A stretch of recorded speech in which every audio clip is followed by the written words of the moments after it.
Hello, good morning, and welcome to the University of Worcester Arena. We have BWB Women's Premier League action for you as the Worcester Wolves take on the East London Phoenix. Daniel Routledge, delighted to be joined by former GB international Louise Sugden. Louise, great to have you with us here. This feels like it's going to be a really good contest between these two teams. It has the potential to be a really good game. It was 8 points in it last time they played each other, and I'm looking forward to seeing what this one's got in store. Well, let's take a look at the standings in the Women's Premier League so far. Clear at the top, Loughborough Lightning undefeated. They had their 6th win of the campaign yesterday when they pulled away from Cardiff Met Archers in the second half. Wolves still looking for their first victory of the season, but have come close in their last 2 outings. For them, it's about having enough offense to get over the line, I think. Yeah, they've got some really quality players in the side. Sarah Hope will be doing a lot for them today, so they just need to keep that offense moving, not get too static. I think we've seen that from them a couple of times in the past. But talking to Coach Fisher earlier, he was suggesting that the performances have come in recent weeks. They were feeling a little bit more confident, and that's something you can't really buy, you can't really train. It's just got to come to you that you start thinking, well, actually, okay, the performances are good. Maybe the score hasn't gone our way, but we can build on that. They've been playing together for a few months now, and they're just figuring out how each other work. And I think as the season develops even further, they'll figure out how to play with each other as a team, and these teams will just progress. Well, let's get the thoughts of Coach Simon Fisher. I caught up with him a little earlier. We're still looking for that first win. What's your assessment been of the campaign so far? Well, I mean, we could judge success on the number of wins and losses, I guess, but we could also look at performances. We've always keyed through this campaign in terms of trying to develop, get better each game. We've had the odd glitch with that. We've had some off-court illness and that to deal with, but overall performances have improved. Part of that is just trying to get over the hump, see if we can get a W on the board today, and hopefully kickstart from that side. But overall, we're progressing in the right direction. This has always been a programme that is looking medium to long term. So this year is about building for the future, and there's positive sides in that. But obviously, confidence would be helped with a W. There's no getting away from that. And what are the areas you think that you have been doing well, and the bits you need to strengthen? I think defensively we've been pretty strong. We've kept teams to reasonable scores. We've let the odd game get away, but for periods of time we've competed for areas of the game, 20 minutes, 25 minutes, 30 minutes in the last game. So we need to tick that up, and compete for 40 and be ready to go 45 if required. We've created a lot of chances. We've just got to composure, execution, and just tick that shooting percentage up. So there's areas of the game that we've improved. Players are showing they're brave and they're up for the challenge. Now it's just getting them across that next part, which is always the toughest part, which is about them actually performing in court in a game environment. And when you look at the other end of the floor, you've got a player like Amy Conroy, who could easily go for 30 points in any game. Defensively, how do you try and slow her down? Well, I think with Amy, first of all, we have to accept she's going to score. We're not going to. She doesn't get on the scoreboard. That would be a freak. So we understand that she's going to score. What we need to do is make it hard and compete every shot she's going to take. So can we make her score from further away? Try and restrict the number of chances inside the key. We did that against the last game. She still went for 20 plus, but we restricted in that sense. I think the other thing then is how can we restrict other players chipping in, and not allowing her to have 20 points and 15 assists. If she has 20 points, trying to restrict the assists and take that away. But there's undoubtedly she's a fantastic player. She's proved, along with some other players in the league, clearly, her GB quality. But our girls, it's a team game. We need to ensure that collectively we're working together. It's not down to one person to stop her, it's about the team stopping her, and that's the challenge we have today. And the offensive end of the floor, what do you have to do well to put the ball in the basket? Take a breath, believe and realise we've got a little bit more time than we had before, and that's the composure, and that's the ability to finish under pressure.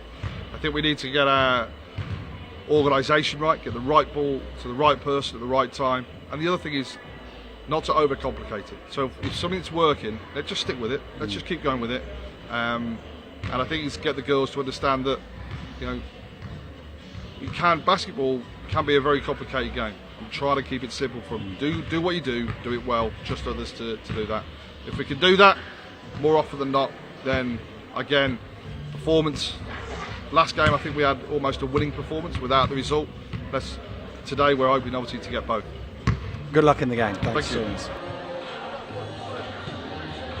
It was interesting listening to him, talking to him earlier. He talked about Amy Conroy, obviously the standout player on the East London team. Nearly had a triple-double when they last met, but they had a couple other players. Beth Wheeler had 16, Alice McAfee had 10, and it's almost like pick your poison sort of thing. If you take away from Conroy, are you allowing the other players to get going as well? Yeah, I think London are going to miss Beth Wheeler today because she's not playing. But I think that there are a lot of players that can do a lot of damage on this team. And like you say, it is very much, playing the percentages, pick your poison, deciding who you want to shoot the ball. And that's going to be really crucial if Worcester want that win today. Well, I also managed to catch up with Michael Hanson-Morris, the coach of East London Phoenix, to gauge his thoughts ahead of today's contest. We're not too far from the end of the season now. How much of your planning is about the games you're playing now, and how much is it looking forward to the playoffs? I think for us it's all just about getting better each game. We've said that from day one. We don't have enough time to do things in mass. So it's what can we do each week, each game to game to improve. And of course there's a mind on the end of the season, but the end of the season only comes if we start putting performances in today and beyond, because we've really not been together for a month now. The Loughborough game was really last time we spent a lot of time as a group, so for us that's the building curve on this one moving forwards. 500 record, what's your assessment of the performances so far?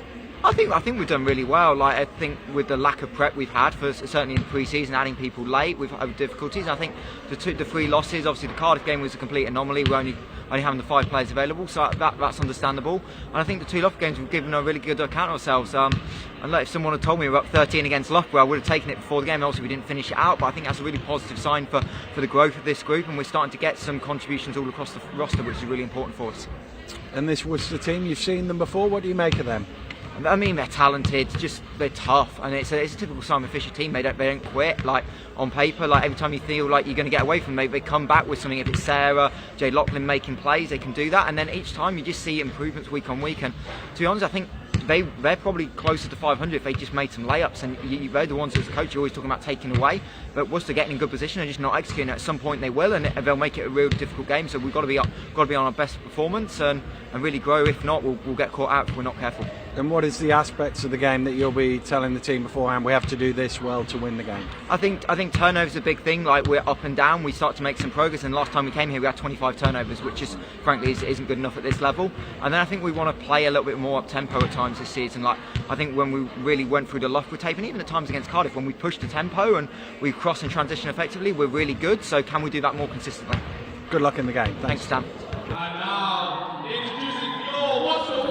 Well, the lights have gone down here at the University of Worcester Arena as the home team about to be introduced to the crowd. And this is one of the great things about the league, to give these players the opportunity to perform on a stage like this, on a court like this, in front of crowds, and really enjoy the game of wheelchair basketball. I love the spectacle that's made of this for the home team, because it's something that I've never experienced really as a player, and it just gets you hyped up, doesn't it? Ready to perform, and especially with the crowd in as well. It's brilliant. And the Wolves will be hoping that the crowd can give them that extra % or 2 that they need just to get over the line, as they sort of wave to each other now. They used to go and fist bump or slap fives or whatever, but now it's just a gentle little wave before they go back to their warm-up.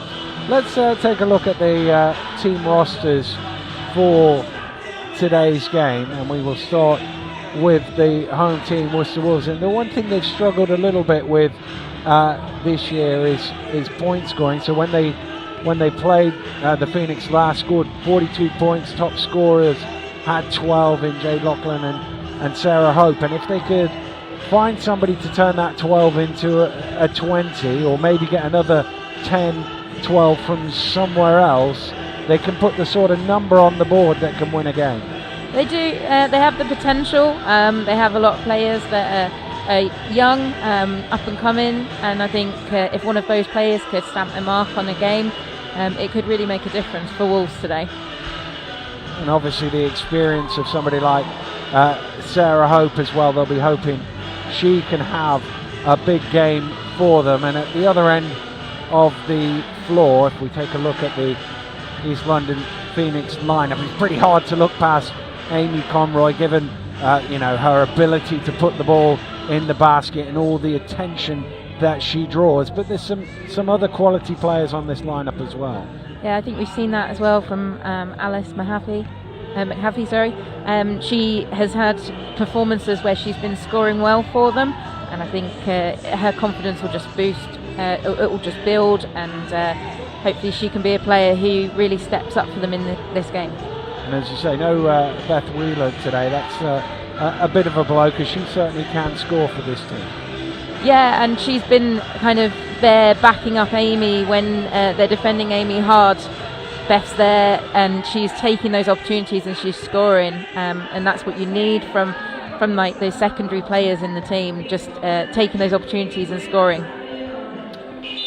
And I suppose the interesting thing about the last few weeks of the regular season here is Loughborough are not going to be caught at the top of the table, and unlikely that Worcester are going to catch up the other two. So they're almost sort of feeling each other out, because they know which way the seedings are going to go in the playoffs, and trying to get themselves ready for that postseason run. Yeah, and all four teams will make it to the playoffs. So I think they're just trying to, like you say, figure each other out, figure out how to approach the playoffs, because it's not decided yet, but we've got a good idea of where teams are going to finish and who they're going to be playing in those semi-finals initially at the playoffs. And of course looking to take some momentum into the postseason as well. But for Worcester, just an opportunity to get that first victory on the board, taste that first win. As I say, performances have been pretty good in the last couple of games, but they just haven't managed to get over the line. And psychologically, there's still something in that. You just want to see that zero disappear out of the win column. A win for Wolves today would be huge, especially for their confidence. And I think, they're definitely capable of it. They've shown that they're capable of it, and they just need to take their opportunities, score when they get them. Like Sam Fisher was saying, just shoot with confidence. And he doesn't get too high, too low, Simon. He's pretty down the middle sort of thing with the team. He talks in positive ways about the good things that they're doing, but he'll want the win as much as anybody else as well. Oh, absolutely. As a coach, that's all you want. But as a coach, all you can do is give the instructions, and then your players have to go out there and perform. And that's one of the hardest things I find as being a coach, is sometimes I just want to go out there and do it for them. Well, player coach, you could always sub yourself into the game. I'm not sure about that. I think my days of playing are well behind me. I don't think I've been in my basketball chair for 18 months now. Wow. Yeah, that's crazy. Right, so the two teams going through their final discussions. Go on then, as a coach, as Harge this last night, what do you go through in this last 30 seconds before? Is it about the first couple of plays you're going to run? Is it reminding them about defensive priorities? What's your take on this? I would always bring their focus to the defense that you want to run, who you want working in what positions, who you want working together offensively and defensively, and just reminding players what their role is, if that needs to be done, or just where you want people to work. Remind them of the threats on the floor, and potentially who you want to be taking shots. Well, they will have done all of that now, the two coaches, as the teams start to make their way out onto the floor. The starters for Worcester will be Ewan Bell, Lachlan, Hope. Well, both Lachlans are out there. And for East London, Brown, Roberts, Conroy, Levy and McAfee.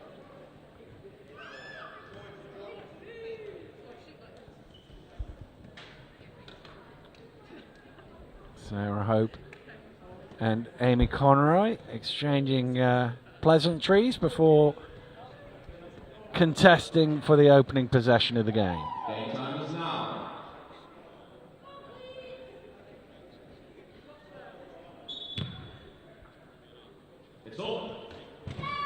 And we are underway, and it is the Phoenix who get the first possession of the game.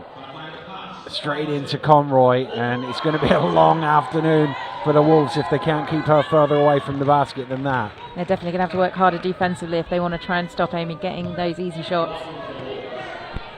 And Jade Lachlan. That pass deflected away and eventually picked up by Conroy.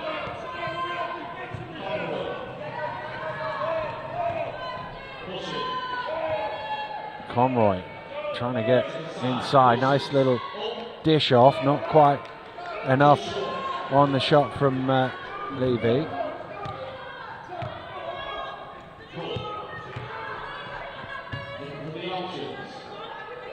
Hope, cross court to Lachlan. Thought about the mid-range shot, but lights went out when the big hand of Amy Conroy in her face. That's going to be a 3-second violation called on Amber Lachlan.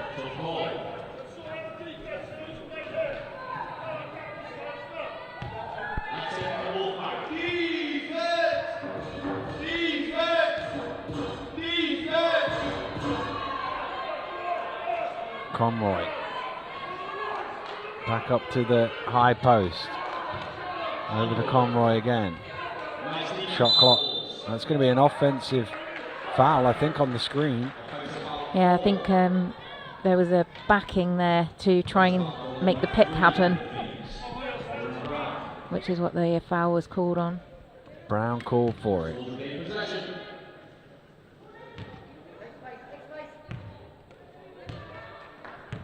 Wolves cross midcourt, looking for their first score of the game. Lachlan at the elbow. Clean shot is good for two. She's got a good shot from range, so that's a good option for them. And then it's going to force London to start jumping her, hopefully, at some point.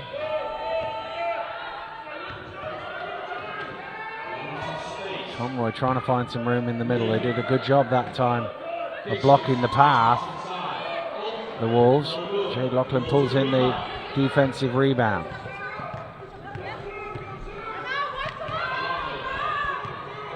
Looking to attack. Almost had a lane, and a foul is called. It's going to be on Brown. That's going to be her second foul. Well, that's not what you need from your low pointers, is two very, very quick fouls. And they're going to have to make a substitution as a result of that second foul.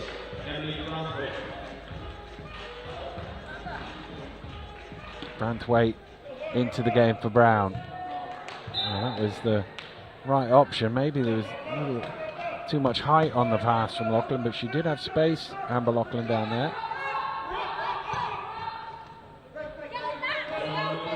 This is great defense from the Phoenix. Nobody can get over from the Wolves, sorry. Nobody can get over half court. They're in danger of an 8-second violation. Just crossed the line with a second and a half to spare. And now Conroy has the space. Conroy to the basket, takes the foul, and will go to the line for a bonus. And that's the problem with the press. Once it gets broken, there's a nice lane to the basket. And the person that's most likely to break that press is going to be Amy Conroy for the Phoenix.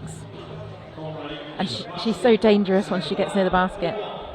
She's a great mover with the ball as well. And she weaves past defenders and converts to three-point play.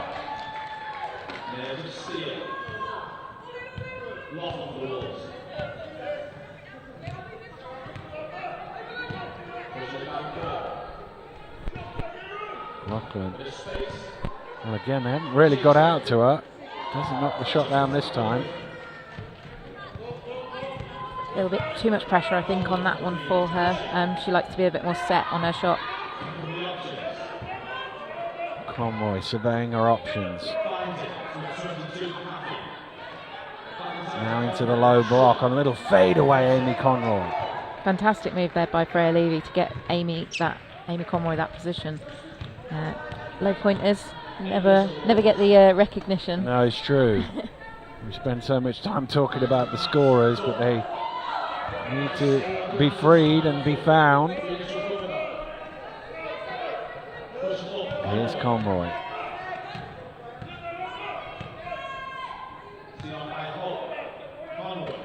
Going to fire up the three. Front iron from Conroy. Offensive rebound. Gets them a second chance. It's a tough pass across court that didn't reach its intended destination, so it'll be a Wolves ball from the end.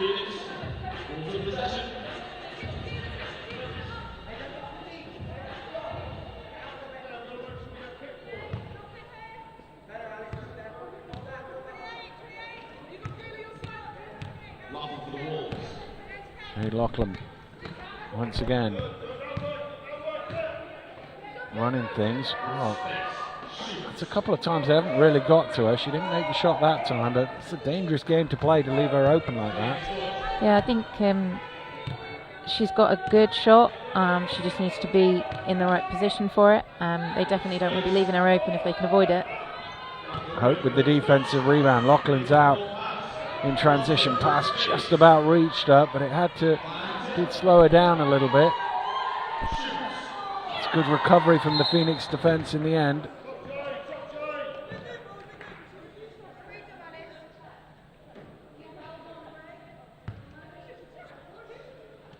Foul called on Sarah Hope.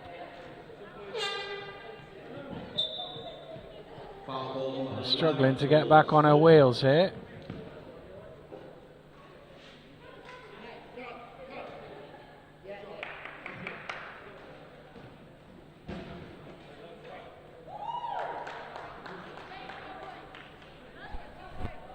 There we go. Back in the chair, just got to sort the strapping back out now. Phoenix are going to make a substitution during that break. Throw into the game. I was never any good at getting back in my chair when I fell out. It's always so awkward. Yeah. I've just tried not to fall out. That's option one, isn't it? Try and stay upright.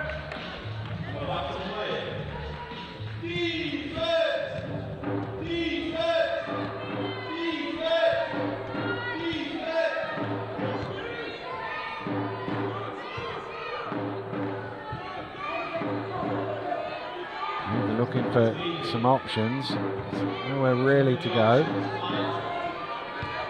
Time to wait late in the shot clock. Has to fire it up. Bell will get the rebound. Great defense there by Worcester Wolves. That's the kind of thing that they need to do. They just shut down all options for Amy Conroy. Lachlan on her own. Bit of contact in there. Referee's happy with it. Couldn't make the shot.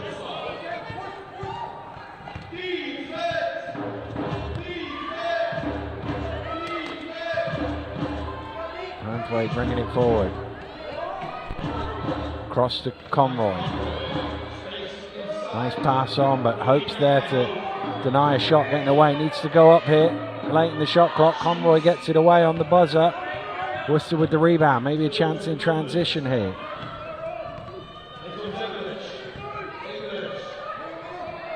English with possession.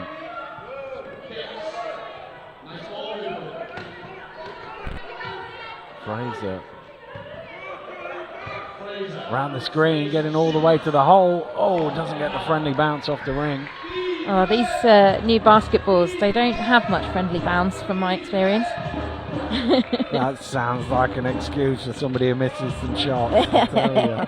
I'm going to use that one myself. Yeah, it's a good one. That pass a little bit too high for Conroy and out of bounds.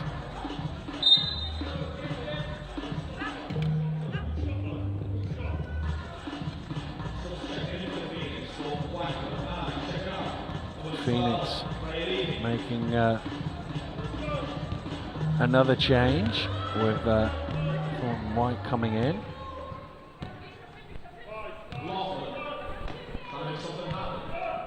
Here's Bell.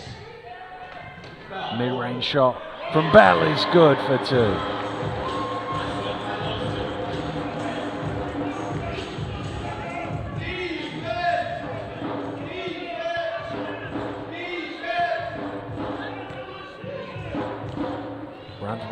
All the way to the free throw line, nobody guarding her.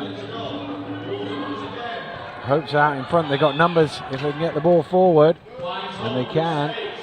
Here's Hope, nice pass to Bell, and that's a well-worked fast break by the Wolves. And they're right back in this game.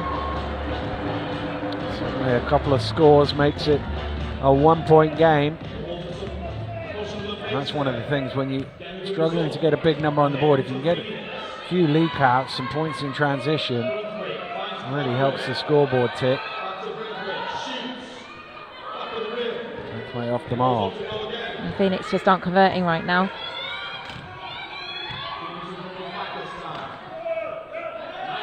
Nice pass and good positioning from Fraser, but the shot doesn't go.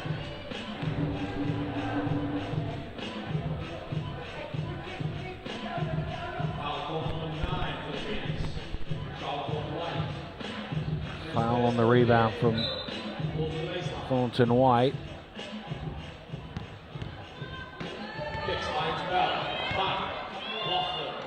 Loughlin again.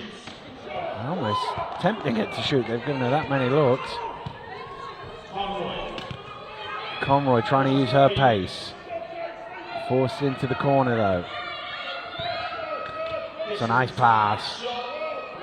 Hope with the rebound. Great cover defense though there by Worcester Wolves that made the shot really difficult. Good pass from Hope to Bell, and again in transition, some more points. Wolves take the lead. I always say that if you can get a good stop, it gives you a better offense, and they're just making the most of these transition offenses right now. Well, they scored the last 6 points here.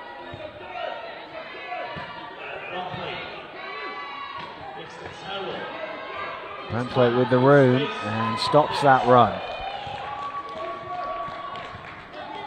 Big basket there for Phoenix. That could give them back the confidence that they'd been lacking in the last couple of minutes.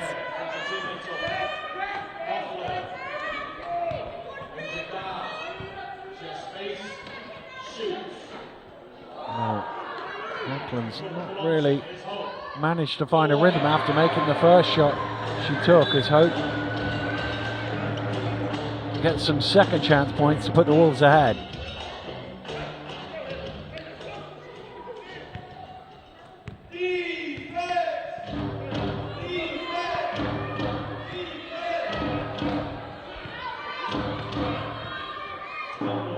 Conroy.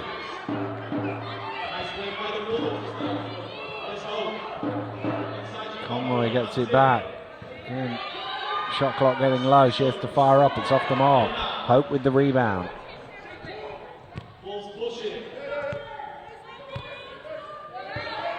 English working with Fraser to get some space. Passes it to the trailing Hope. Comes back to Fraser.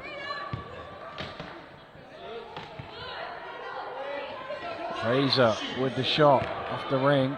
Can Loughlin keep that inbounds? No, ball's too quick for her. And it'll be a Phoenix ball with 32.7 seconds remaining in the first quarter.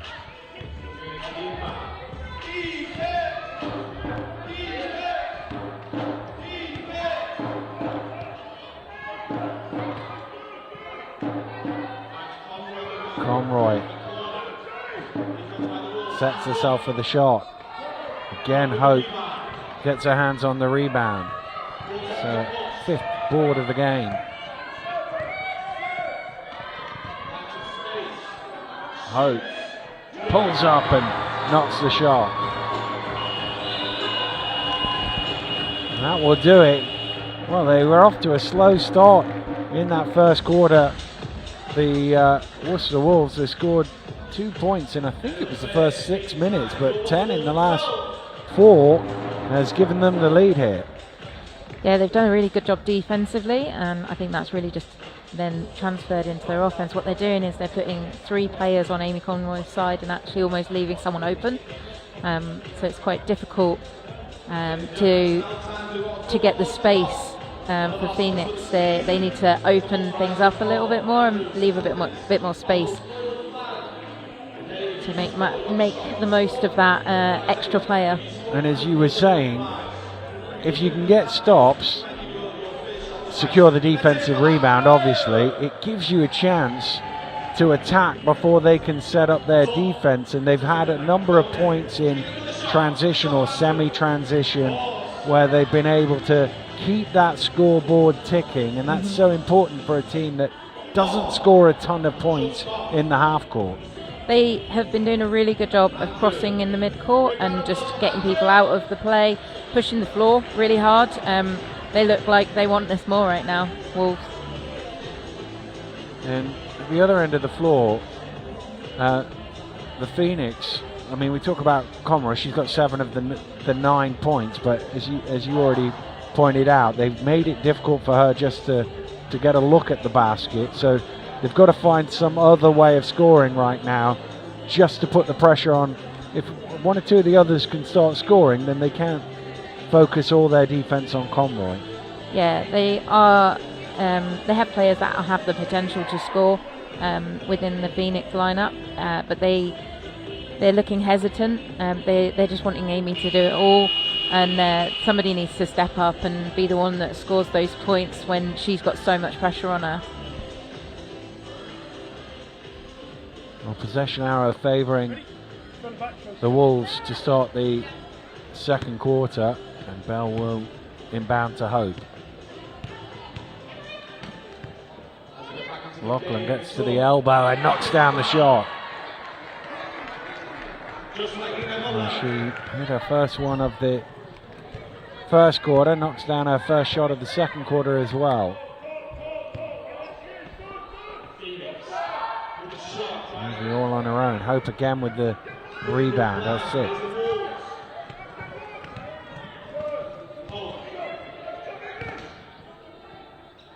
Hope, nice feed inside to English for 2, and again, just beating them down court off a missed shot.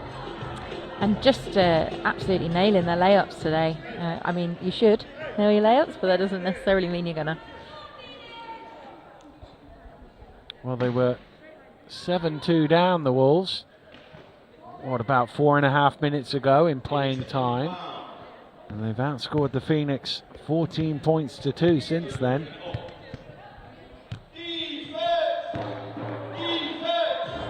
Again, feeding into Conroy. Look at the defenders all around her.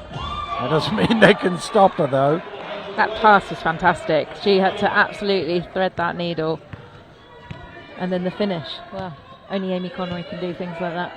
I think Conroy acknowledged the quality of the pass on the way back down court as well. Here's Hope feeding English. We saw that a moment ago, but not this time.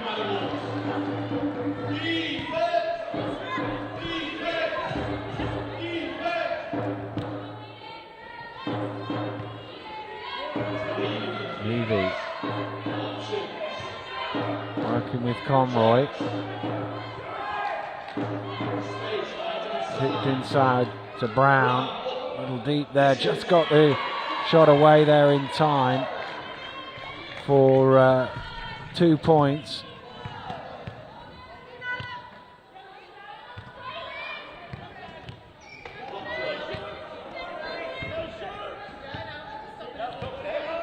Jade Lachlan, Hope on the trail. Goes the other way. That's a nice pass, but no points at the end of it for Fraser.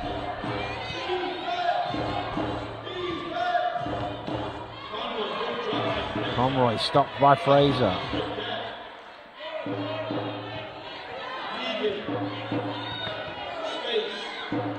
Brown is at the free throw line. Again, the shot clock getting low. Conroy's going to have to heave here, doesn't see it.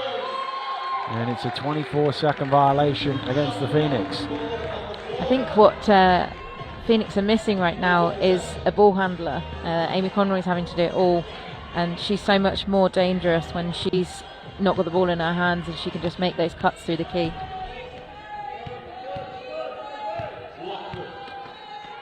Lachlan again from the elbow. Back iron. Fraser steals that rebound away. Squares up herself.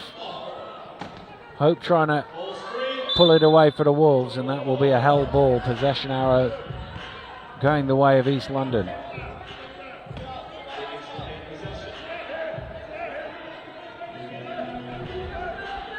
It's only a 3-point game, but you just get the feeling that the Wolves shots are a little bit easier at the moment than the Phoenix shots. It definitely feels like Wolves should be slightly further ahead than they are. McAfee is fouled, although judging by the reaction of Jade Lachlan, she wasn't overly convinced by that. She did put her hand up for the foul in the end, but the initial reaction was one of surprise, I think it's fair to say.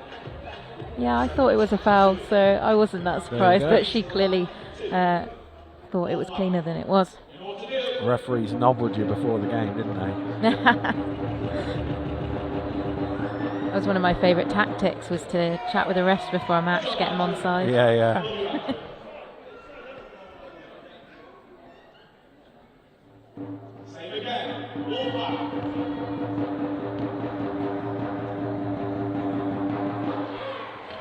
Both of them off the mark.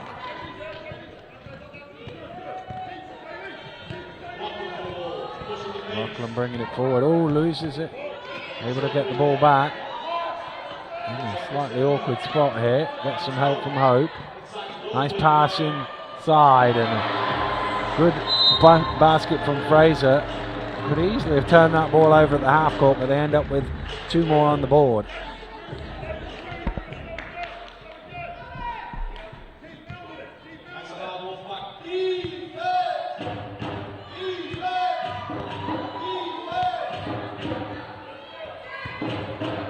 Here's Conroy, as you say, playing point guard duties. Oh, that was a little unlucky from McAfee, just bouncing out. Can we blame the ball again? Yeah, we can, yeah definitely. Too bouncy.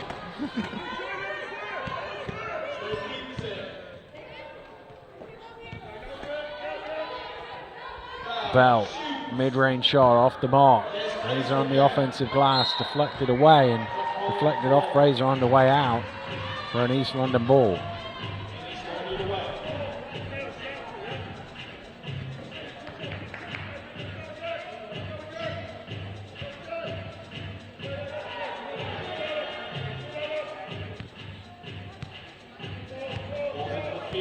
"14 minutes gone, only 13 points scored by the Phoenix. In that time, they trail by 5. Here's Conroy. Well, that pass is a little bit too far out of the reach of Brown, and it's out of bounds for a Wolves ball.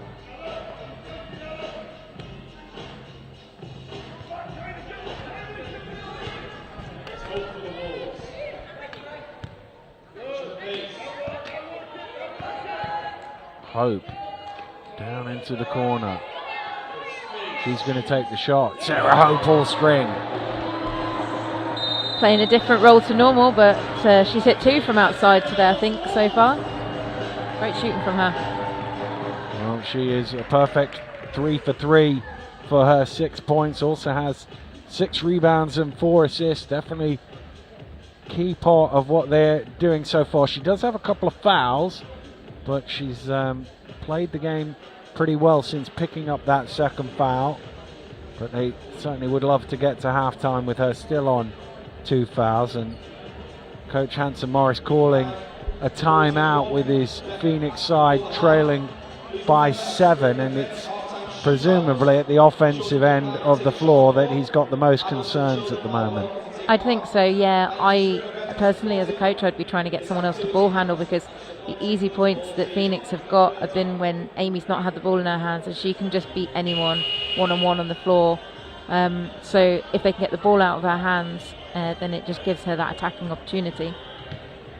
And the problem is, by having her as the point guard, as soon as that first pass is made, the defense is like, she's not getting the ball back, and obviously she's not going to go 1-on-5, so there will be a first pass. Yeah, by the time she's got down and passed the ball off, they just set up and they can kind of deal with whatever she brings then. It's if she gets that speed up and catches them off guard a little bit, that's when she can be more dangerous.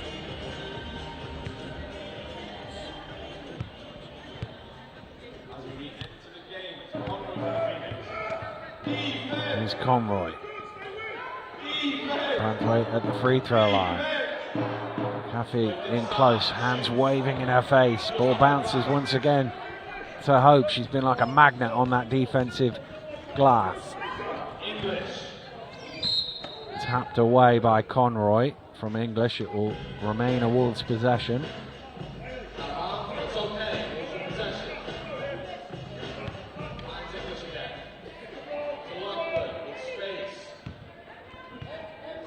Again, they've given Lachlan a lot of space. Not had her best shooting game, I think it's fair to say, Jade Lachlan. At some point, they come back to you.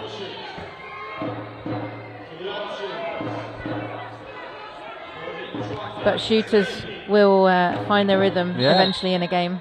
Well, regression to the mean works both ways, doesn't it? If they're not going in, we saw yesterday in the Loughborough game, Robin Love couldn't make a bucket in the first half and then had 14 or 16 points in the third quarter. You kind of knew at some point it was coming back to her. That, unfortunately, is the third foul on Sarah Hope. I said a moment ago they would have been hoping to get her to halftime on 2, but Coach Fisher's going to have to take her out of the game, and it'll be interesting to see how they cope without their biggest player. Foul is called. Amy almost looking at the ref going, are you going to call that? yeah. And, well, Amber Lachlan, the offender on that occasion. So Conroy at the free throw line.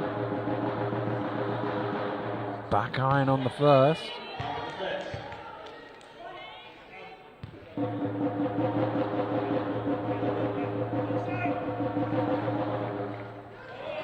Misses them both, but a offensive rebound from Brantwaite gets it out, but got stuck in the key as a result of that. Call for a 3-second violation.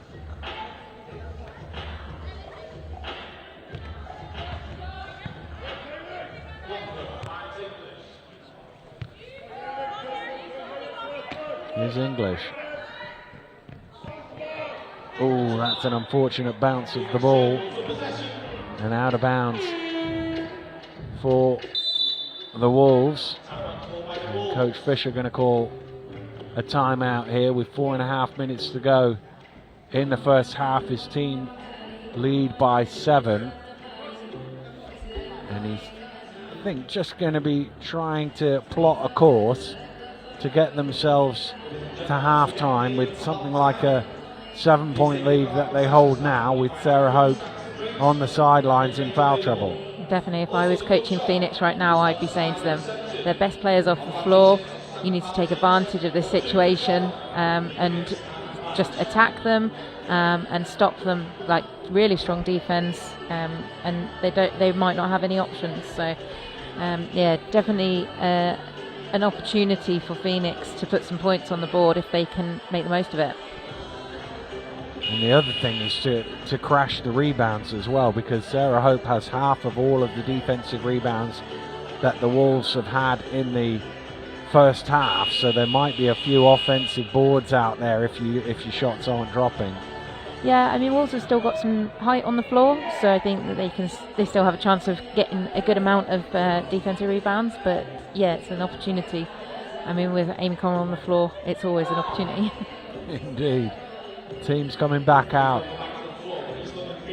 here in the second quarter. There's 12 seconds remaining on the shot clock for the Wolves for their end-line ball.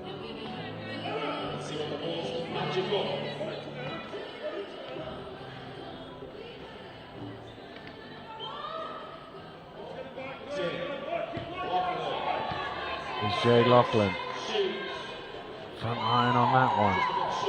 I think she'll just be happy to get to the other basket. I hope she gets a bit more of a bounce or two at that end of the floor. Branthwaite. Nice pass to McAfee, who's able to score. Nice, Amy wanted that as well, so that was a really good option. Fraser. We've got numbers here. Can Fraser get the pass away? On to Bell. And again, it looked like they might get stopped, but they were able to pass their way out of it. I'm not really sure what's happening to the Phoenix defense. It's they're definitely not getting back quick enough. I'm sure it's something Coach Michael will be looking at halftime. Branthwaite, nice shot from the free throw line.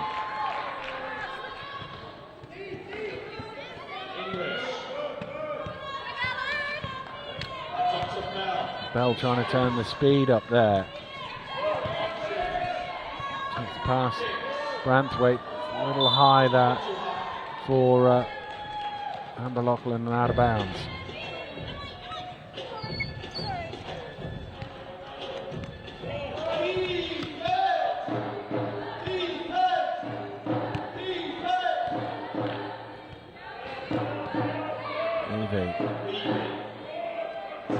McAfee, hand in her face, and a legal hand as well as the foul is called.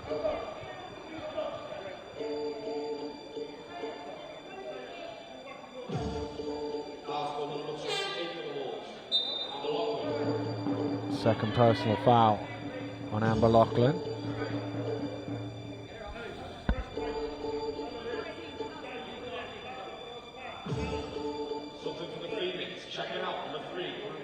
Brown will come out of the game as Roberts returns.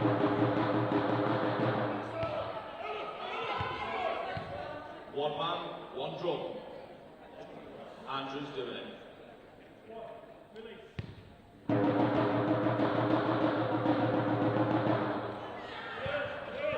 And the ball falls all the way out to Bell. Oh, nice ball movement from the Wolves. And Loughlin finds Fraser in the lane. That is, again, very good in the semi-transition from the Wolves. I think this press that Phoenix are trying to put on, it's not structured enough. I think if I was coaching personally, I might bring it back to the zone defense or a high line. Well, they seem to initially stop the ball a couple of times, but once the pass is away, they're able to get some really good looks. Conroy is able to score. She's into double figures now with 11. And again, look at this, 2-on-1. Fraser is the spare player, sets herself. It was a good recovery actually in the end from McAfee. 2 to play here in the first half. Phoenix trying to eat into this 5-point lead, and Conroy getting to the free throw line once again. Yeah, the only thing that was going to happen there was that she was going to draw a foul. Well, she might have scored as well. Might have scored as well, yeah. So they're probably happy she's going to the line for 2 free throws rather than 1. I'd have been surprised if there hadn't have been a foul on that one.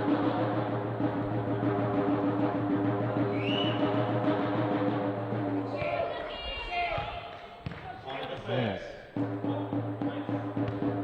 She made the first free throw of the game. East London haven't made one since.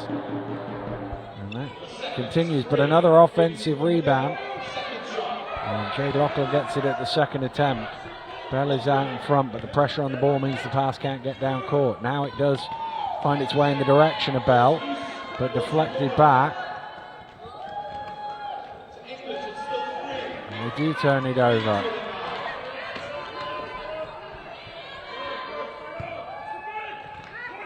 Levy. 3-second violation called on Roberts, I believe. It's a shame they couldn't get that ball in because Amy had a really, really good position on that one.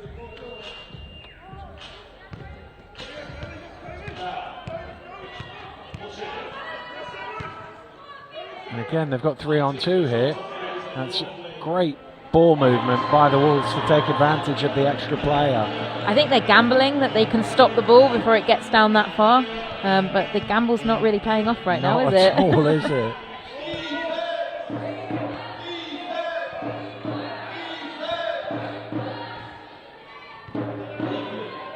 Levy with some room, strings it.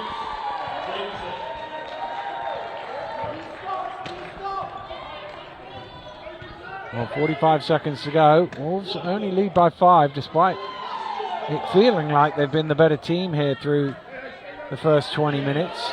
Could be a one-shot game if they can score here. Branthwaite has room at the elbow and knocks it down, and suddenly it's a 3-point game.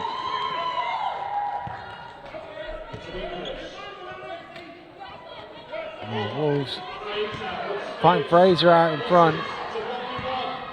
Fraser drives in, gets her own rebound. Second attempt is good, and it will be a timeout with 11.7 seconds to go for the East London Phoenix. Coach Nancy Morris, as soon as that fast break became evident, signal for the timeout so he could draw something up for his team to try and get one basket back here.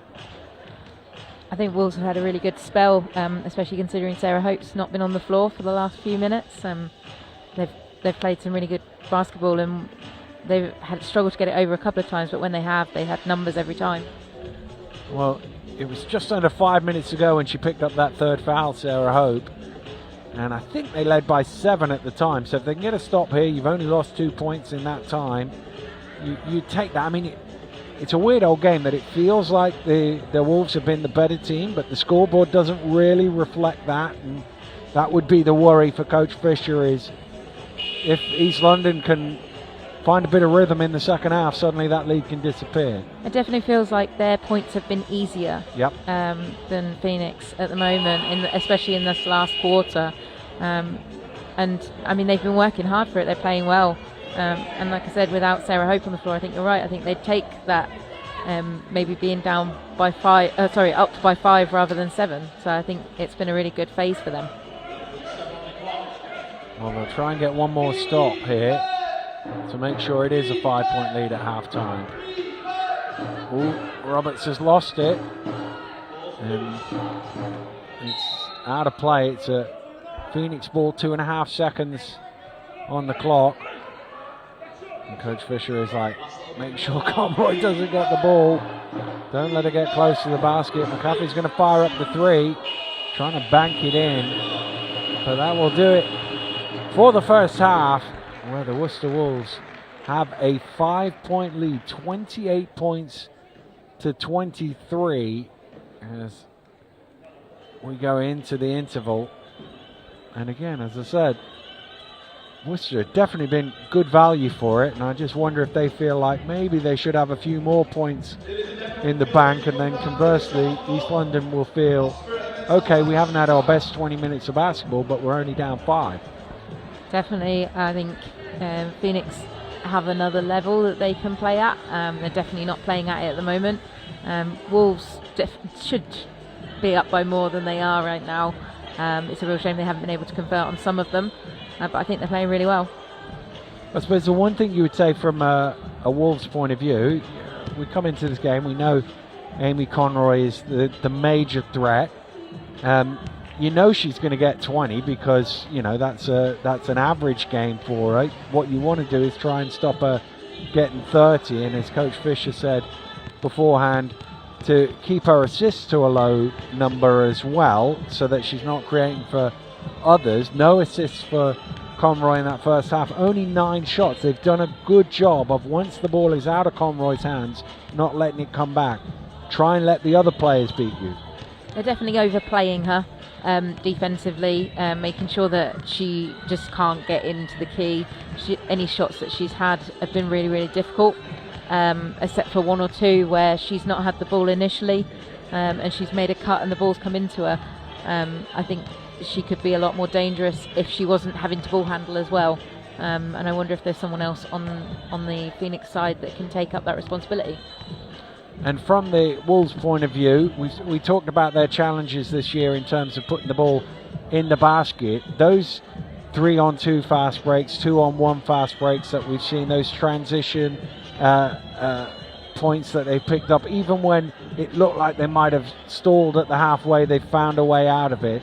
That's been vital for them to keep this scoreboard ticking. They've nailed their layups. They've made sure that they scored the easy opportunities, and I think that's why they're ahead at this point in time.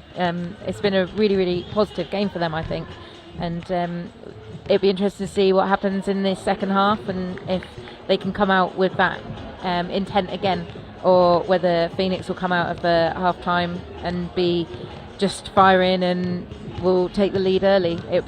Well, who knows? We will see.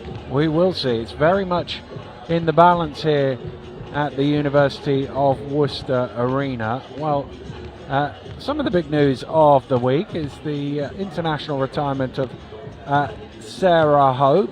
I managed to catch up with her a little earlier to chat to her about that, and it's also Evie Roberts' birthday this week, so I had a little chat with her as well, and you can see both of those right now. Well, Sarah, first of all, you've announced your international retirement this week. Was that a difficult decision for you?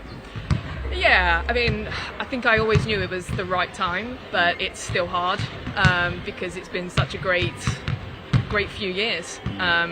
It was a tinge of sadness to it there. Yeah, I mean, what do you think it's done for you as a person representing your country at that level? I mean, I've grown so much as a person as well as a player, just from the last few years, especially being centralised. It struck me when you go to a job interview and they say, "Oh, yeah, I'm great at teamwork."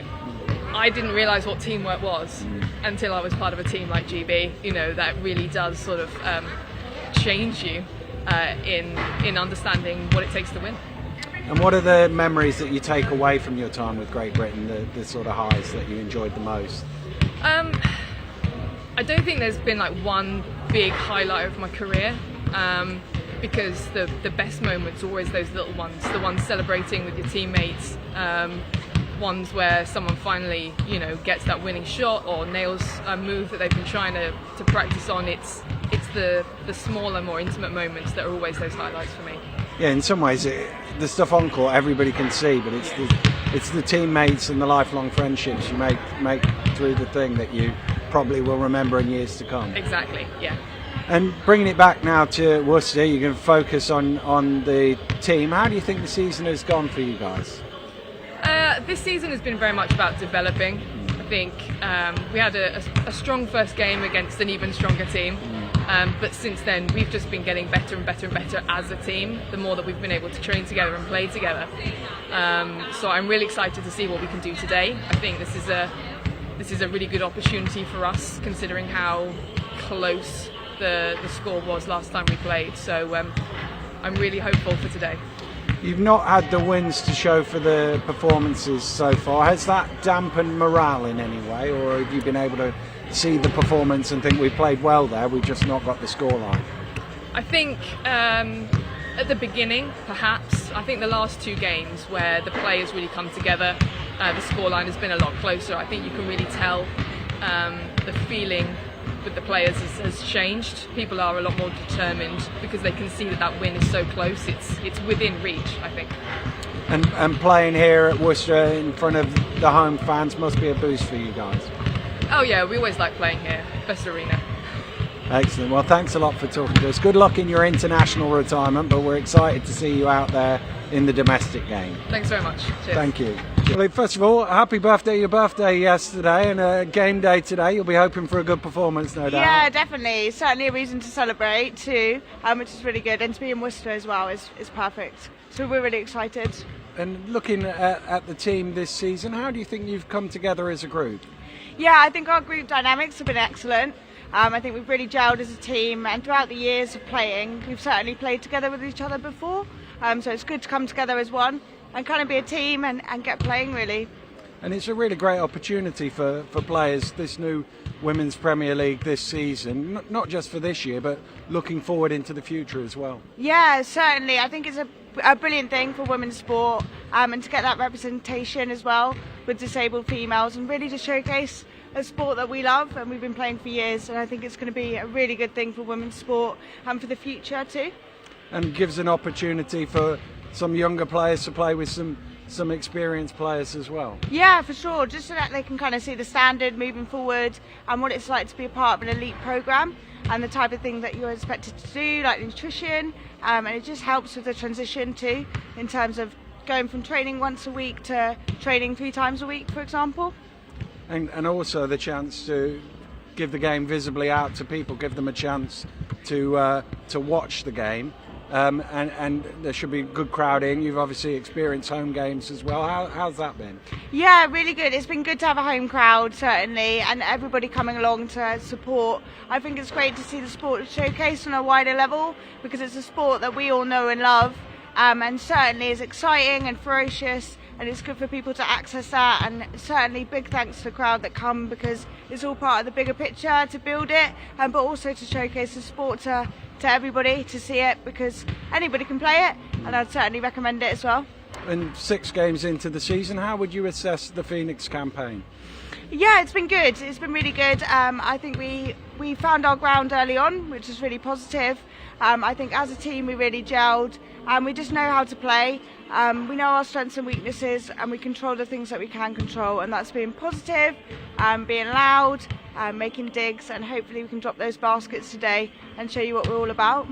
And the playoffs not too far away. You got one eye on the postseason. Yeah, 100%. I think whenever you enter a league, we're always looking to win, and it would be good to make a statement, especially the first ever season. As a team, it would be good to make a statement as a new franchise, to go out there and win gold. That'd be excellent. Well, thanks for talking to us. Good luck. No, thank you, Dan. I appreciate it. Thank Take you. care. Cheers. Bye. Well, Lou, you obviously, like Sarah Hope, had to make that decision at some point to retire from international basketball. What's the thought process that goes through in all of that, do you think? I wasn't given a whole lot of choice in my decision, in that I wasn't picked for a competition, and I felt that I didn't feel like I wanted to commit any more time to it, because I'd given 14 years of my life to the team, and I think you know when it's the right time to go.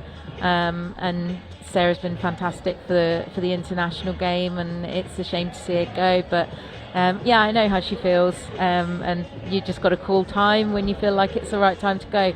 I mean, it would be worse to not have any choice in it and it be an injury. So I think to go out on your own terms is a luxury that a lot of people, or some people, don't get. So yeah, she'll be missed for sure. Your second act wasn't too bad though. After the basketball retirement, you've done all right since, and yeah, I mean, it's been a bit of a whirlwind, but I've enjoyed every moment of it so far. I'm not planning on retiring from that anytime soon. And looking back at the action here in the University of Worcester Arena, and notable the Wolves came out first. So obviously, Coach Hanson Morris making more use of that half-time team talk to get his side going. What do you think the tweaks that, I mean, we talked about maybe trying to get Conroy off the ball initially, but is there anything else that you might be looking to change at half-time if you were in the East London locker room? I'd probably switch up the defence to maybe a more line-based or zone, because I think like the points that Worcester are getting, the easy points that Worcester are getting, are all from the press not working. It's working perhaps for like 10 seconds, but unfortunately you've got to do it for the full 24. So personally, I would bring that back, see if they can claw back a little bit of the lead that Worcester have got by just having a really tight zone or line defence. And from a Wolves point of view, I mean, if they don't make that change, you've just got to keep getting those semi-transition points going. Obviously, they'll have Sarah Hope back at the start of the second half, and they'll be hoping she can avoid that fourth foul, because she's important to what they do, both offensively and defensively. She is, but without her on the floor for the last couple of minutes of that half, they actually played some really good basketball, and they just stuck to what they've been doing, crossing the floor. Different people had to take responsibility for the ball at different times, but they actually coped really well with it and just stepped up into that position rather than kind of getting scared and just not taking it on. So yeah, I think there's a lot of positives that Wolves can take from this game so far, and if they get that, if that defence is the same by Phoenix, then they definitely just need to keep doing what they're doing, crossing the floor and nailing those layups. Because it's not just positives they want to take from the game, it's the win as well. And I guess it's one of those things, is it's when you haven't got a win on the board and you've played 5 games like they have, boy, it's much easier to win by 15 or 18 than it is by 2 or 3. If you get into a close game late on, you know, you can start to think, oh, can we get over the line? So they'll be hoping they can pull away here in the third quarter to take some of the pressure off in the fourth. Definitely, but it's always easier to play in those close games than it is to coach or watch them. So as a player, they'll just be thinking about what they can do, what their job is, and just following the instructions from the coach. I'm looking forward to the second half. Well, it is very much in the balance here. Really nothing much between them statistically, and the key difference, and there's no stat for it, is just the difficulty in shots. So the shooting percentages are pretty close, but it's just felt like Worcester have had some easier looks. I mean, Jade Lachlan, only 2 of 11. On another day, she could have been 5 or 6 for 11, given the shots that she'd had. And another day might be another half, different end of the floor, different basket. Those ones might go in for her. But also, you look at Kayla Bell, who's 5 from 6, I believe. 10 points in a game for Kayla. It doesn't happen that often, so she's having a great game. But she's had really good opportunities, and she's just nailed her layups today. She's had a fantastic game so far. Yeah, when you get a big offensive number from a low point player, that's a real bonus, because normally the low point players are doing the dirty work and allowing the high pointers to take all the glory, but she's been getting a bit of the glory as well. She has, and she's been getting good passes, and that really, really helps as a low pointer, because if you're catching the ball and you're off balance and then you've got to shoot, that's a nightmare. So she's getting good passes into her and good opportunities. Just a reminder, if you are new to the game of wheelchair basketball, each of the players has a classification ranking up to 4.5 points, and the lower the number is the higher the level of impact from the disability. Usually they sit lower in the chair, it's a bit easier to spot that way, and obviously the high point players are more likely to be the high scorers, and you're limited to 14.5 points on the court. So it's a balance for the coaches as to which players they can play at what time. Here we go then with the third quarter. Wolves with the possession arrow. Here's Jade Lachlan again. They're going to give her a shot, and she decides to pass this time to Hope. Conroy gets round behind to try and block, but Sarah Hope knocks it down. Great finish by her. That was a really, really difficult shot with Amy Conroy behind her.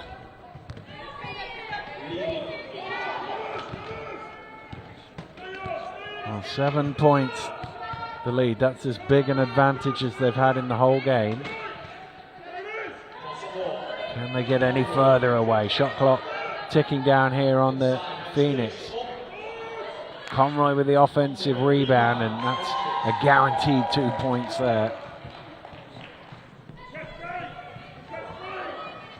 Again, a little pressure down the court, but Bell is wide open at half court to relieve that pressure. It's 3-on-3 at the minute. Hope has broken away, got into the key. I don't think that shot will count. Foul is on the floor.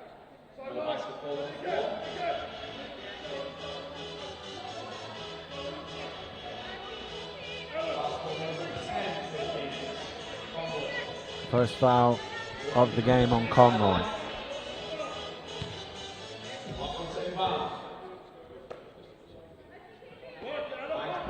Bell back to Lachlan. Again, they're giving her that shot.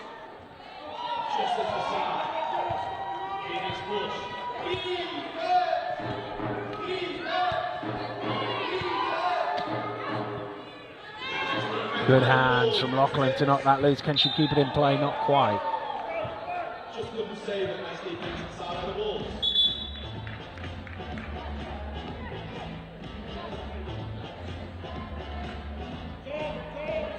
I think they're just checking the shot clock at the table. They're happy with 13.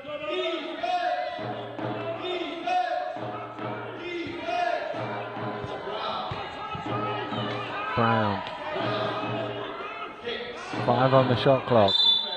3-second violation on Roberts. Just in the lane for too long.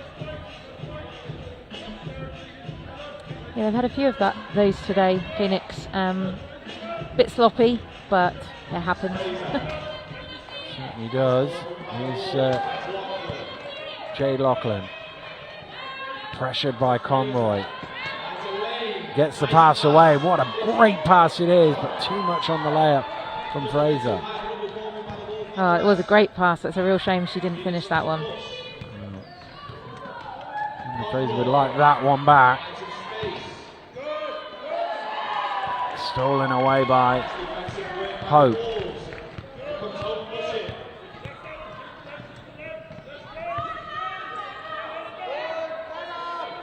Hope still has it. Drops it off. Hope going for the offensive rebound, but Brown able to smuggle it away. That's what I was talking about earlier. That was a really difficult pass for Kayla to catch, and because she had to catch it above her head, and it just made the shot 10 times harder for her. Travelling violation there on McCaffrey. I must admit I didn't see it, but judging by her facial reaction there, she realised the referee had caught her. Got to bounce the ball, of course, for every couple of pushes there, which is knocking the ball away. It'll stay with the Wolves' possession.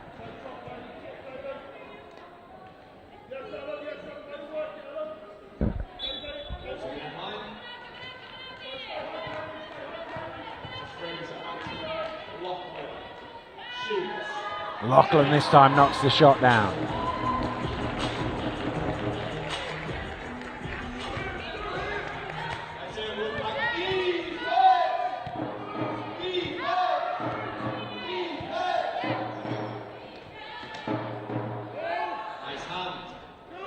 That was a little bit short from McAfee, and Lachlan's able to come away with it. Bell's out in front. Here's Hope, forward to Bell. Great ball movement on to Fraser. Conroy pushing hard, gets back and blocks the shot. Great defense from Amy Conroy. And that ball first went to Fraser. It looked like an open layup. Conroy so quick to get back. She appeared from nowhere. She did. And saved her team 2 points at one end, and McAfee gets 2 at the other and cuts the gap to 5.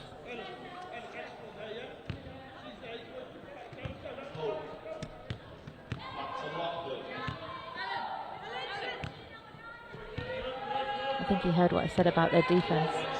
Brought it back to his own. Well, they've given Bell some room there. Her shot rims out.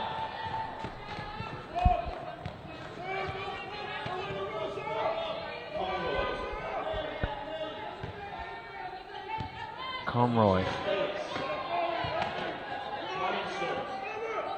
Brown at the top of the key. Back to Conroy. Brown again. Not sure she ever quite got out of the lane there. Ref agrees with Brown, you. Yeah. Those are the nightmare 3 seconds where you're at the top of the key and not really doing any damage to anybody.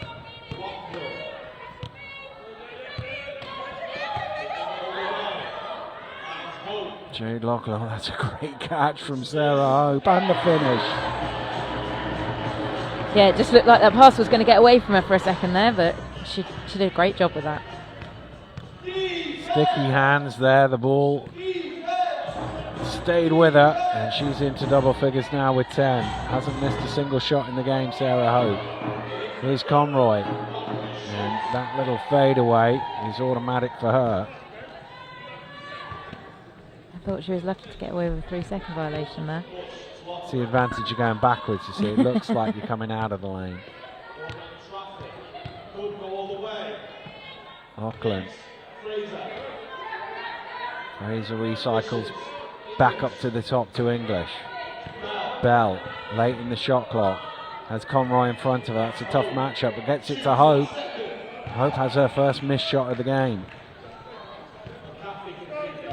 That's not a bad start, is it? No. 6 minutes into the third quarter, it's pretty impressive. She had been a perfect 5 of 5. Here's Conroy with the mid-range. And she's starting to heat things up for the Phoenix.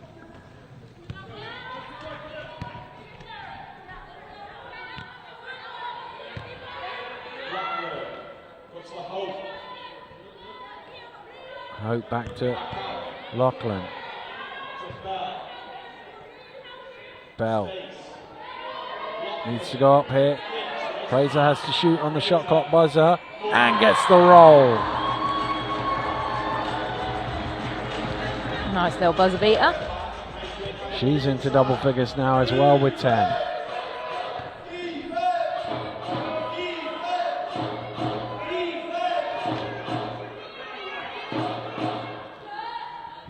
McCarthy shooting over Hope, shooting short. Bell with the rebound. Nice chair control there to beat the defender. Hope looking for room along the baseline, throws it back. Bell might come keep that alive. There's no reset of the shot clock on that though, so Wolves have to go quick here. Bell's out behind the 3-point line. She's going to try and hook one up, but that'll be a shot clock violation.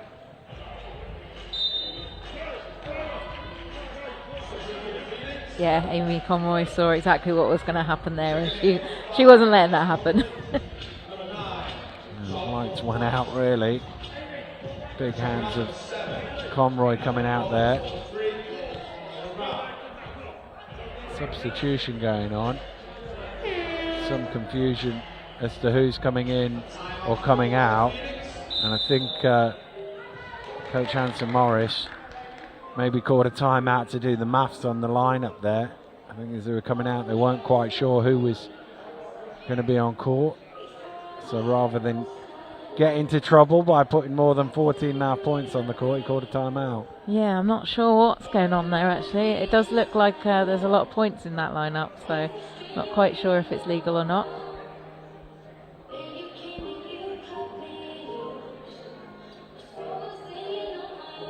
Oh, we had a similar issue last night where it was in the Loughborough game where there was a substitution coming in and it was, hang on, how much is that? And they quickly made another substitution to add it up. It is an extra complexity in the wheelchair basketball game to make sure that you've got the balance of your roster correct at all times. And you've got to be a mathematician as well as a coach. It's difficult at times. That's why I always like to have an assistant to do my maths for me. Somebody there with a calculator. Yeah. They don't need a calculator necessarily, they just need to do the maths. Quick maths.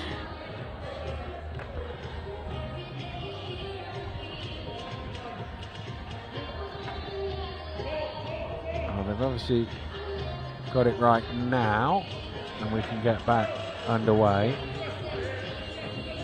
Alice Conroy is coming into the game. Obviously she's a 5, so that really bumps up the total. Yeah, so basically she doesn't have a disability. She can still play, but she's classified as a 5-point player. Well, there's still some discussion here.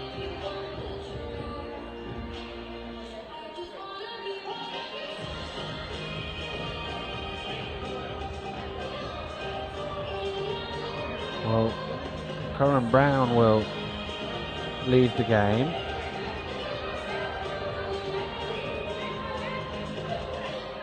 And Emily Branthwaite will check in. They're both 2.5, so I don't know that changes the total value. I'm not quite sure what that was about. Unless it was about making a substitution and the clock not ticking, that could have been it. If the substitution comes into the game, they can't go out of the game without the clock ticking, so it might have been that. Yeah, possibly. Lachlan off the mark. Conroy with the rebound.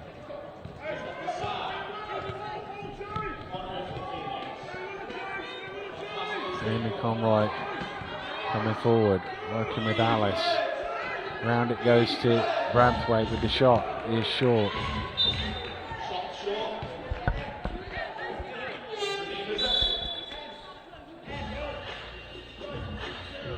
Now that substitution can happen.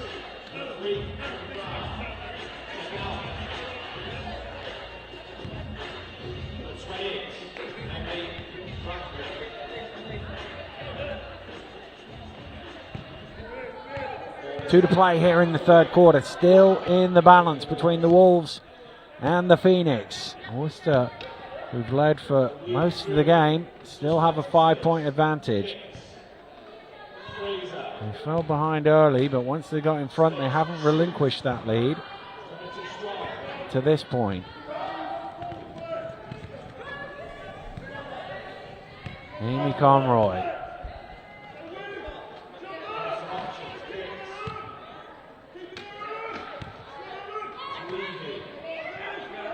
Levy under pressure.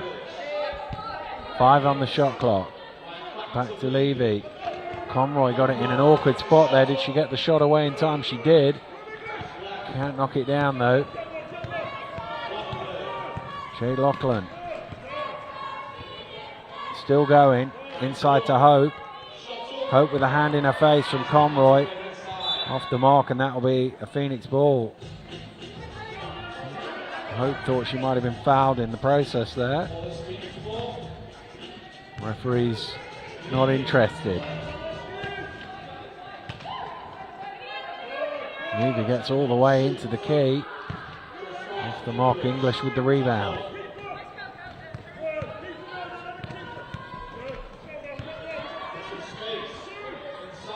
Lachlan's got good position, did the work early. English with the offensive rebound. Didn't hit the ring though, so no reset of the shot clock. Great work from Bell, all the way to the hole for 2. What a game she's having today. Fantastic move, fantastic pick and roll, and great finish. Shooting really well, 5 of 8 from the floor. Levy towards Alice Conroy, but couldn't quite get her hands on that.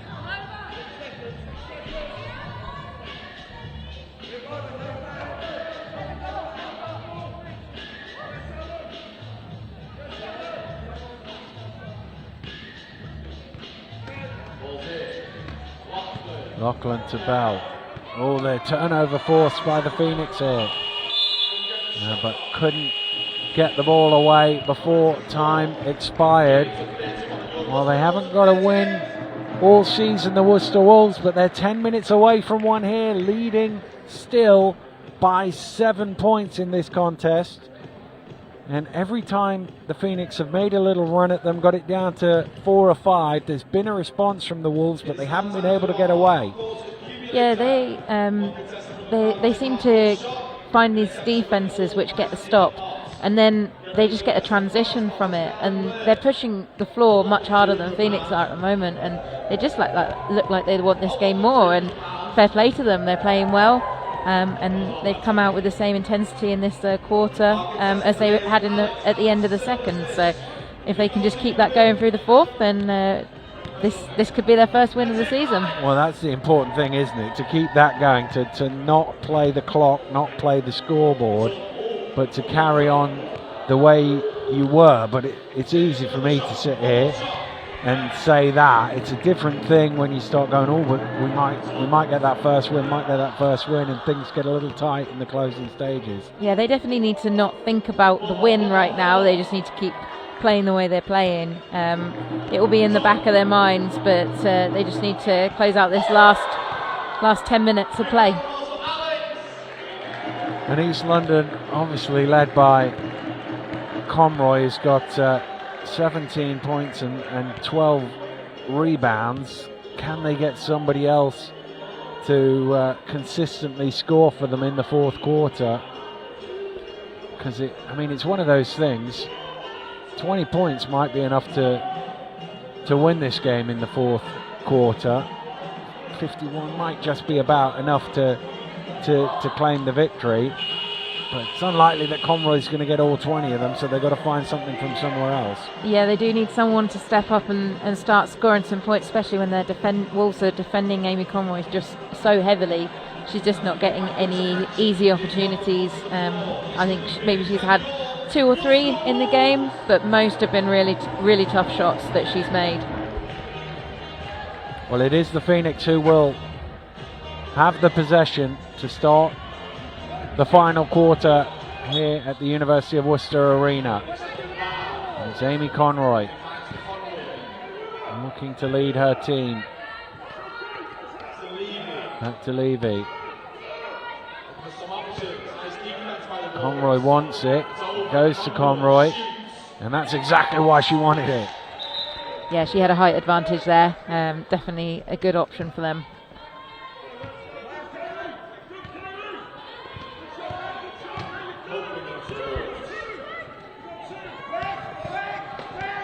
Here's Hope.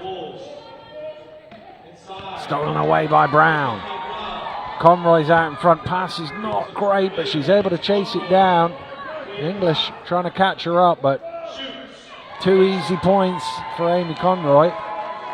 And it's a 3-point game. I said she might not get 20 in the fourth. She might at this rate. Yeah, she started well, hasn't she? 4 points in 45 seconds to start the fourth quarter. Here's Hope, good positioning. The 2 Conroys either side, but she's able to knock that down. 2 important points there for the Wolves.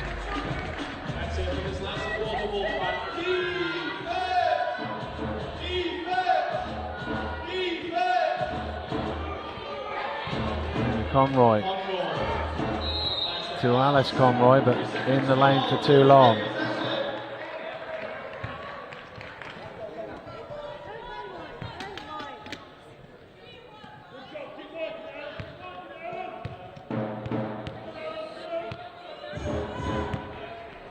Jade Lachlan for the Wolves.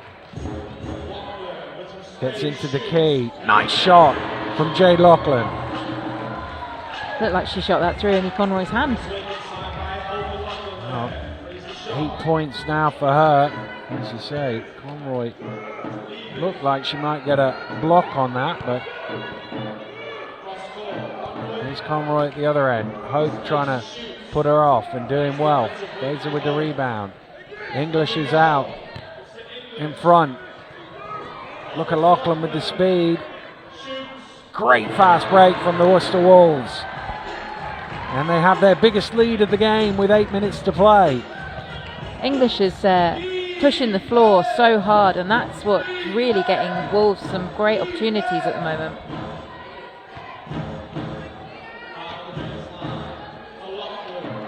Conroy, back to Levy. 5 on the shot clock. Alice Conroy lines one up, leaves it short. And that will go out of bounds for a Worcester ball. Well, the first minute was all Phoenix, but since then the Wolves have regained the momentum. Can they land the knockout blow here with 7.5 minutes to go?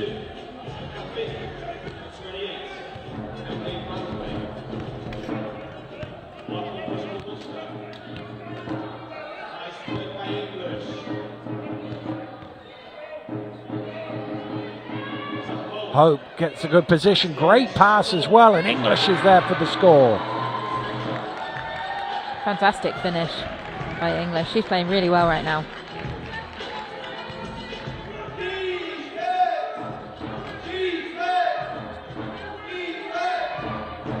Levy back to Branthwaite.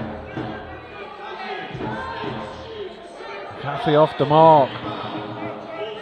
Wolves looking to try and break away again. Conroy, good hands to deflect that away. It's a Wolves ball, but 18 on the shot clock means they've got to get it over the halfway line pretty quick.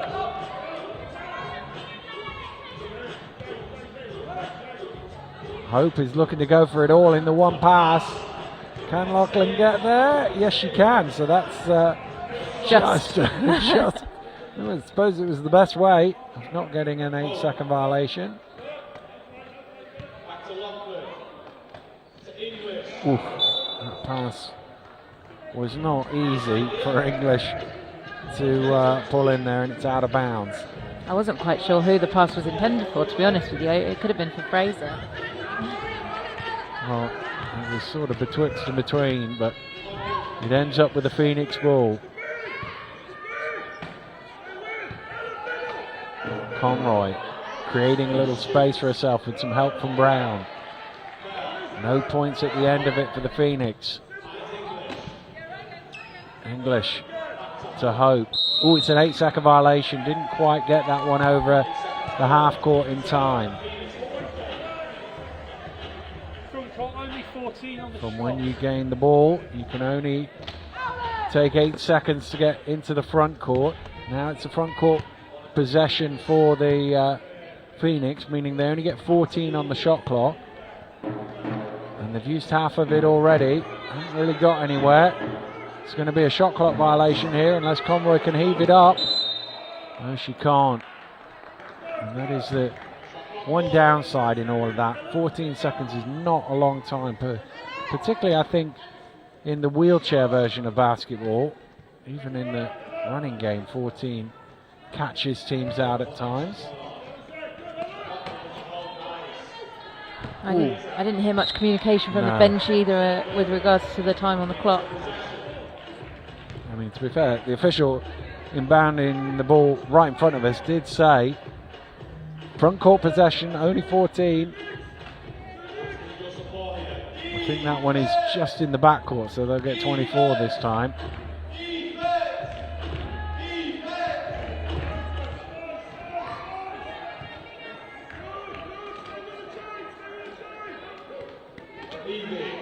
Levy, nice pass.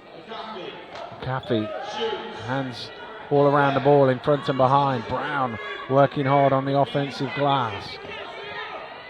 Branthwaite gets the bobble, pulls it back to single figures.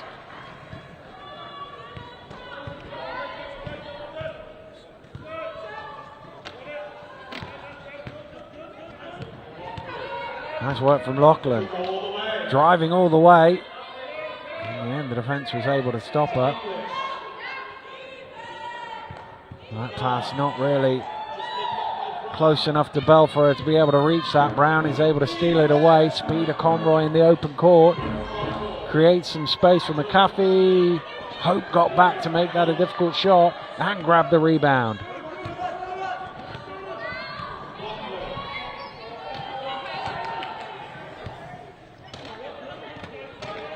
Lachlan round the screen.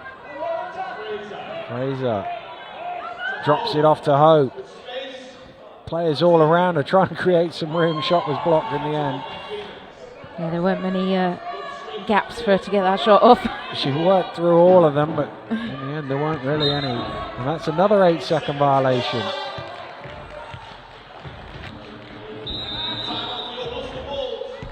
Well, 4 minutes and 19 seconds away. Coach Fisher calling a timeout for the Worcester Wolves. His team getting very close to that first win of the season.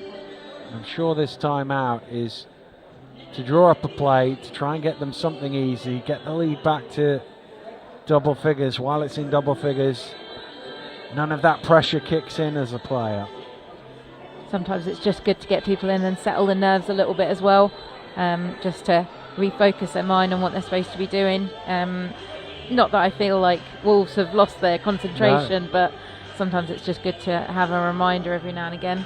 I think they've had a great fourth quarter so far, and even widened the gap.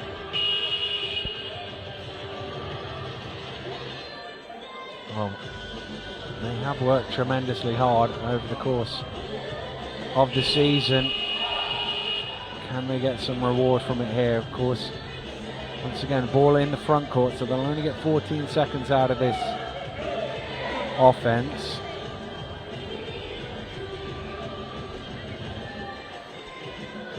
But with the finish line almost in sight, a double-figure lead would feel really good right now. Jade Loughlin to inbound.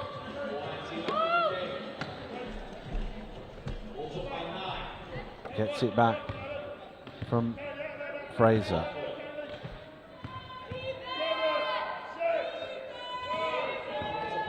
Pass a little low for Bell. And like a rocket. It was, yeah, plenty of zip on it. There's McAfee in transition. Wolves get back well. Now Conroy has a bit of room. Good work from Loughlin. Challenged the shot, but foul is called. And Conroy will go to the line. Normally a comfy shot for Conroy, but she's not had a great shooting game from the free throw line today. 1 of 5. Made the first one, missed the last 4. Could do with these two, that's for sure.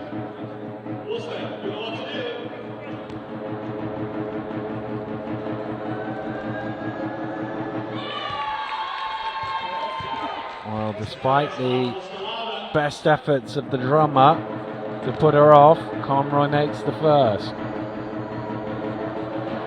2 of 2. That's more like it. Yeah. Well, with the game on the line, big players tend to deliver, and she certainly got them 2 more points. Cuts it to 7.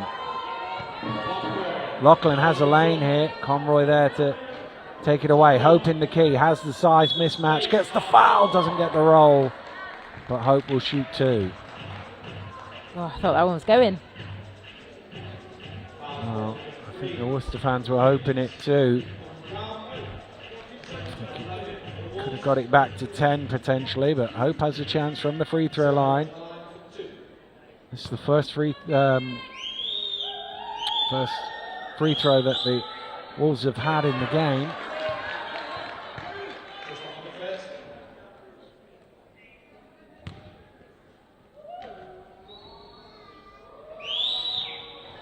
Oh, Hope's missed them both. So it's still 7 points between them. 3.5 minutes to go. Here's Conroy. Sizes up the shot. Oh, off the front of the rim.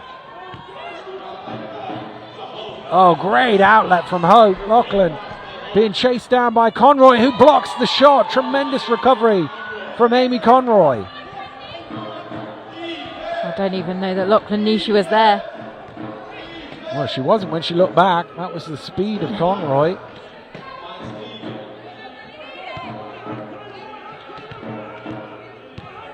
Levy over to Conroy. Shot clock down to 3. Conroy knocks it down, and it's a 5-point game with less than 3 to play. Can the Phoenix steal it at the death here?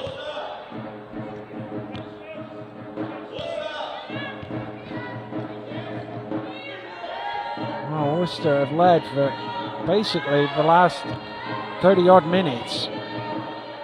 Can they keep themselves in front? Big shot is short from Bell. It's out of bounds, and it's a Phoenix ball. In the pre-game interview, Simon Fisher said we've got to play for 40 and be ready for 45. Overtime's still a possibility here with just over 2 minutes to go. Phoenix with the momentum, trailing by 5 though. Levy gets it to Conroy. Conroy at the foul line. Oh, just rims out. And that would have put the pressure on with 2 minutes to play. Levy commits the foul.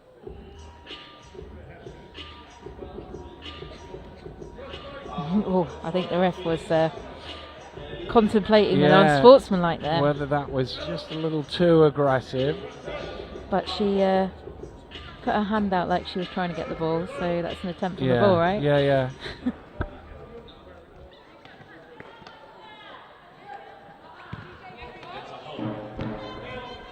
Last 2 minutes, boy, the Wolves could do with the score here. Just to ease any nerves. McAfee, wow, what a block that is. Tremendous defence. Well, they've come out of that timeout fired up, haven't they? They certainly have. Conroy trying to make it a one possession game here with less than 100 seconds to go, getting into the key, lining up the shot. Oh, off the back of the ring. Hope has it, looking down court. They've got to get it over mid-court. Just in time. Wow, there could only have been about half a second there when that ball got to English's hands. Here's Lachlan down the lane. Big bucket for Jade Lachlan. They needed that one, didn't they? Well, that was literally milliseconds away from an 8-second violation, and instead it's 2 much needed points to stretch the Wolves lead back to 7. Let's see if Phoenix come out of this timeout fired up, because they definitely had some something, I don't know, in the last timeout fired them up. Well, they've got to score now with every possession of the ball, the Phoenix, and they probably need to keep the Wolves to 48. I think one more score might just be enough for the Wolves. I think we'll see Phoenix trying to get a couple more fouls on the board, so that they can try and get the possession back quicker, put them to the free throw line. We haven't seen that higher percentage converted from the free throw line today, so it might be a good tactic. Well, the Wolves have only shot those 2 Sarah Hope free throws in the entire game, so they haven't really been there at all. But 1:13 to go. I'm assuming Michael will advance the ball into the front court, given the clock situation. Judging by the referee's movement, it looks like that's what he's opted to do. So they get 14 on the shot clock. The score here would make it 5. It's definitely doable. It's definitely doable. This is a big defensive stand for the Wolves here. Here's Conroy. Is she looking for a 3? No, she drives in instead. Good pass to McAfee, who's right underneath for 2. 5-point game, minute to play. And the pressure up court. Bit of a logjam. They've got away though. Is it going to be a turnover? It is. Nightmare scenario for the Wolves. If you turn it over, you want to run some clock first. Yeah, they didn't run enough time off the clock for a turnover. 52 seconds to go. Phoenix trying to make it a one-possession game here. What a finale at the University of Worcester Arena. Levy, cross-court to Conroy. Conroy takes the shot, doesn't go, and Bell with the rebound. And there's a quick foul. Not going to send it to the line, no, though. They still need 2 more to send them to the free throw line.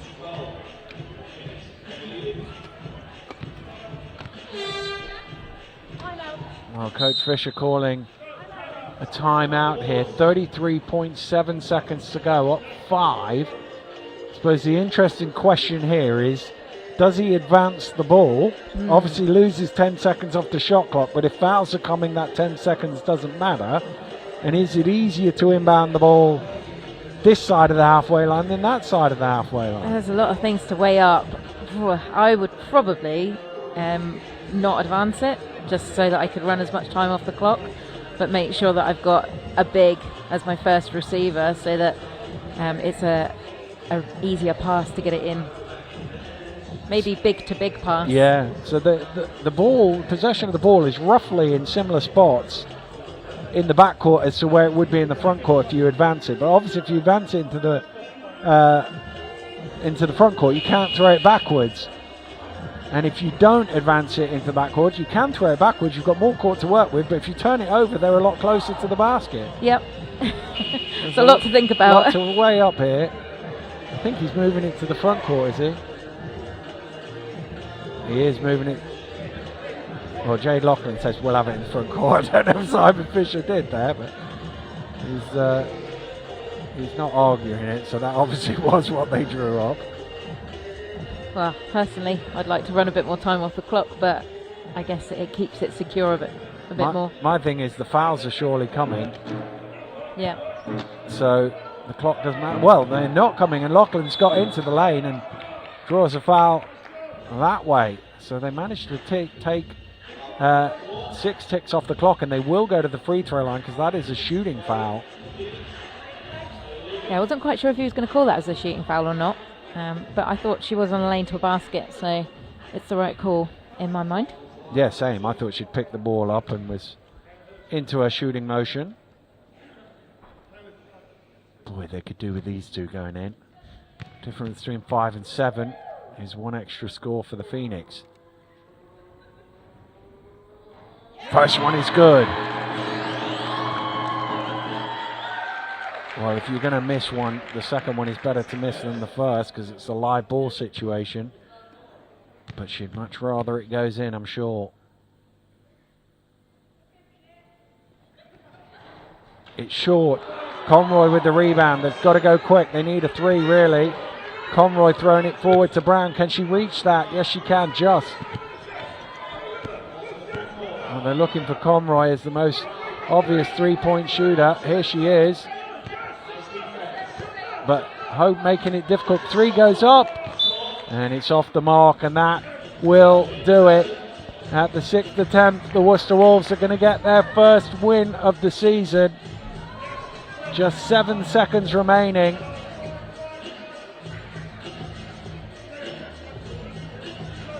It's into Hope, who throws it forward. And the Worcester Wolves will allow time to expire. And a punch in the air, and the celebration of the fans as well.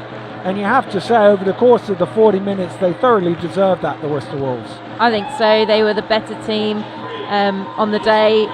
They took their opportunities. They worked really well as a team, and I'm delighted for them. I think that was a really, really hard-earned win, but they definitely deserved it today.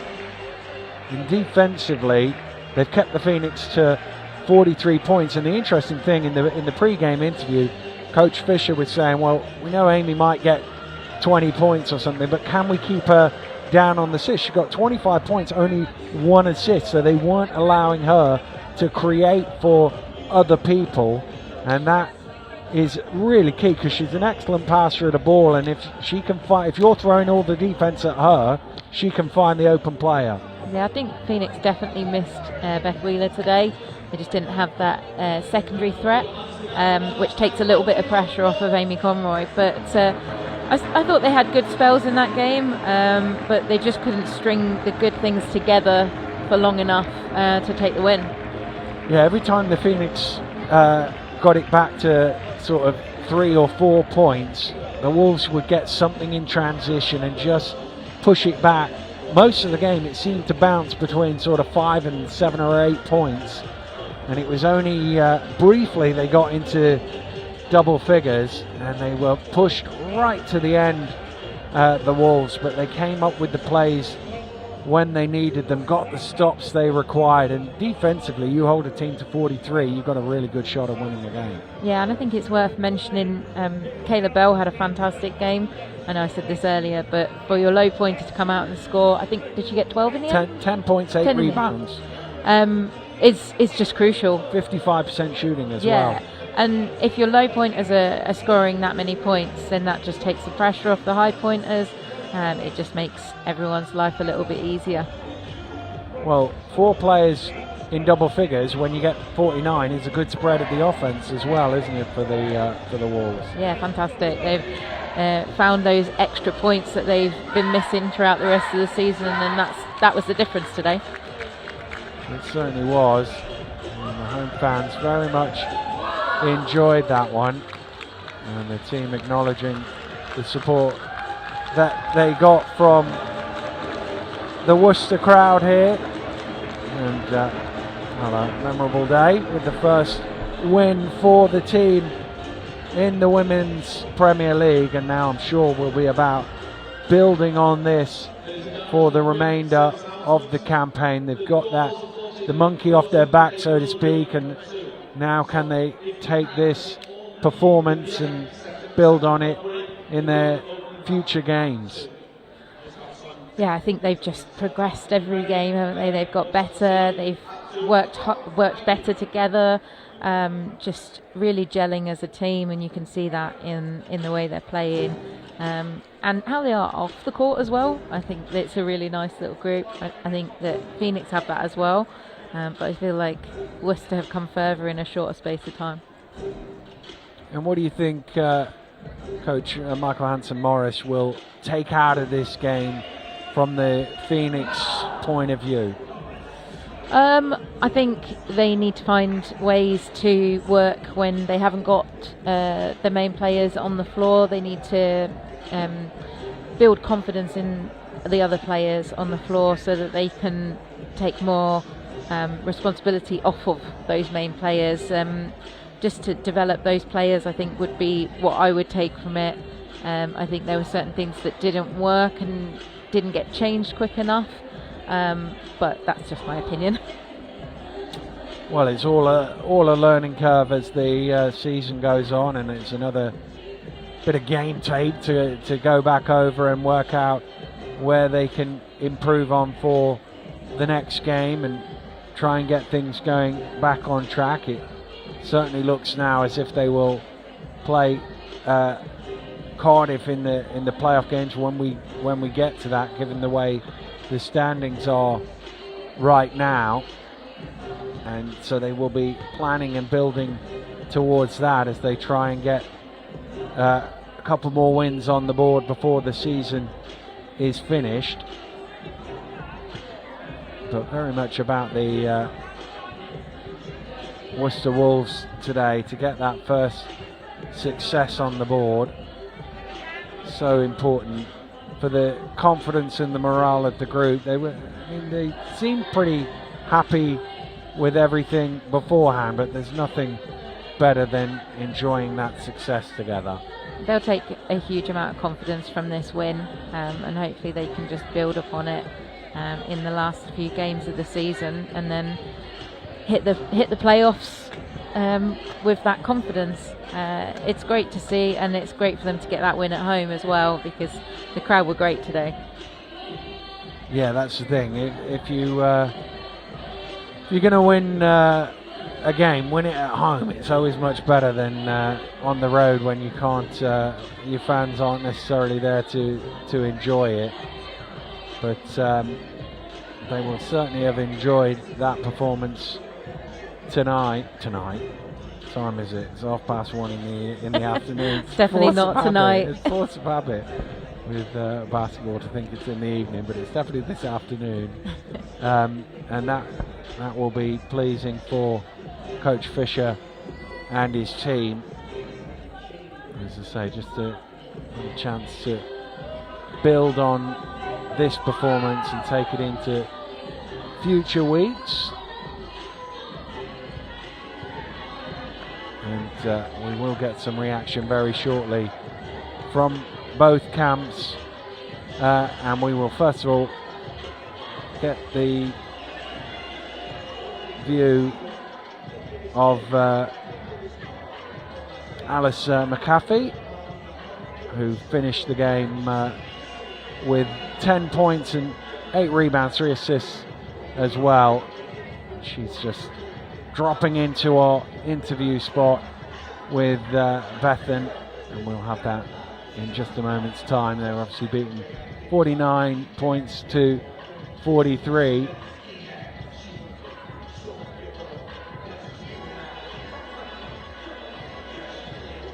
And I think now we can get some reaction from the East London team. So let's see what Alice has to say.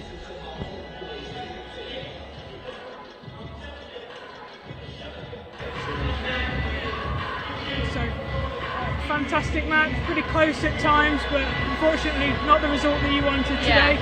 Tell me a little bit about the game. I mean, obviously not the result we wanted, but we've learnt a lot from it. We've learnt there's things we need to work on, and there's things that we actually did really well, and we need to go forward to the next game and thrive with that. Brilliant, and thank you.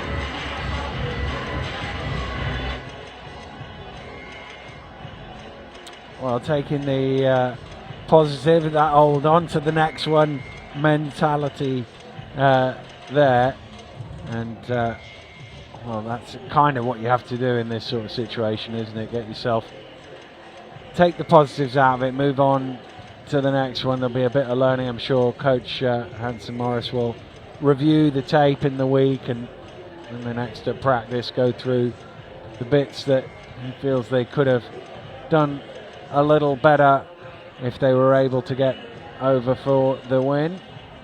So let's get some reaction from Michael.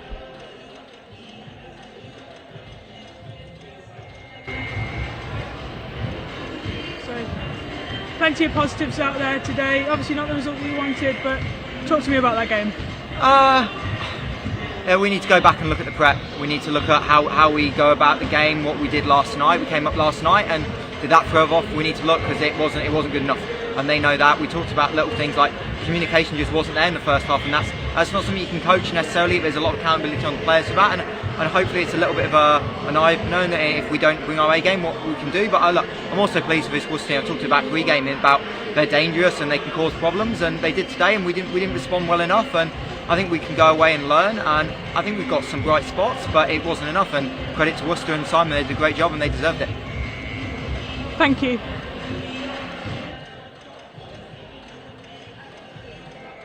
Well, obviously he's not overly happy with his team's performance, but some nice words about Worcester, and in the bigger picture of the league, it is good to see everybody with a win on the board, and he was able to reflect that even in his moment of disappointment.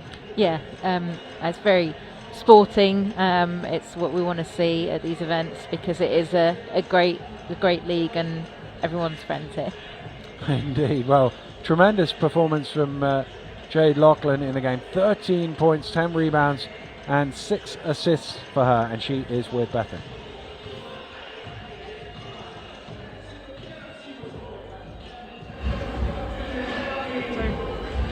Huge congratulations in order. What a win in front of a home crowd as well. Tell me how you're feeling about that one.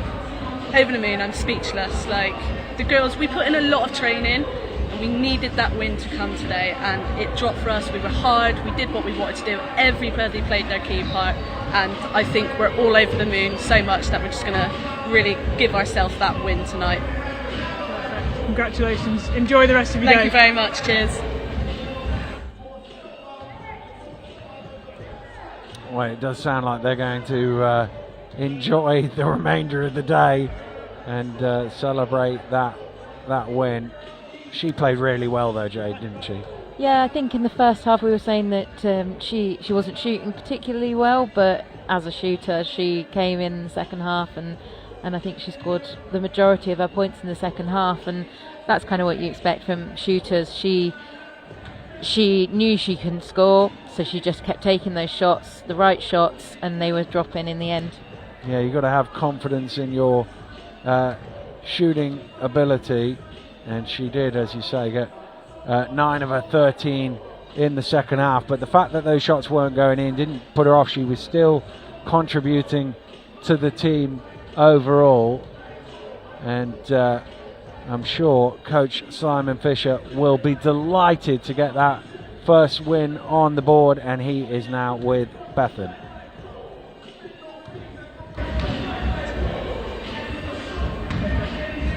Congratulations on the win. What a game, and what an advert for the sport. Talk to me about that one. I just think the competitiveness out there, both sets of girls. I thought the crowd was great getting into it.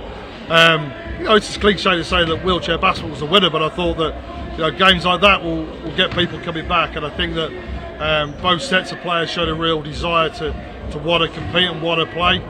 Yes, there were chances out there, and I'm sure they'll look back and think we made that shot and we'll do the same. But ultimately, to have a game within 6 points just shows that what a close game it was, and maybe it was our time just to get one. It was our time to get one today. Thank you very much. Thank you. Oh.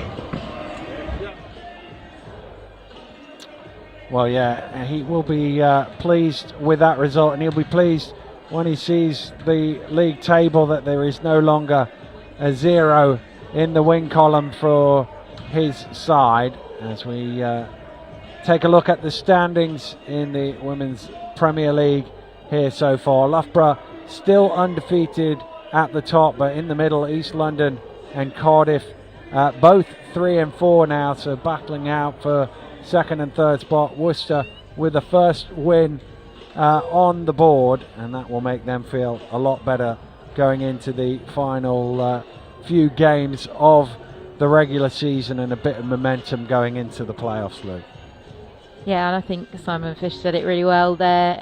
It was just a really great advert for the sport, a really close game, a really enjoyable game to be part of, yeah, I mean, the playoffs are going to be exciting, aren't they? They certainly are. Well, a good win for the Worcester Wolves. They've beaten the East London Phoenix by 49 points to 43. For Louise Sugden, I'm Daniel Ratlish. Thank you very much for joining us. We'll see you again very soon. Goodbye.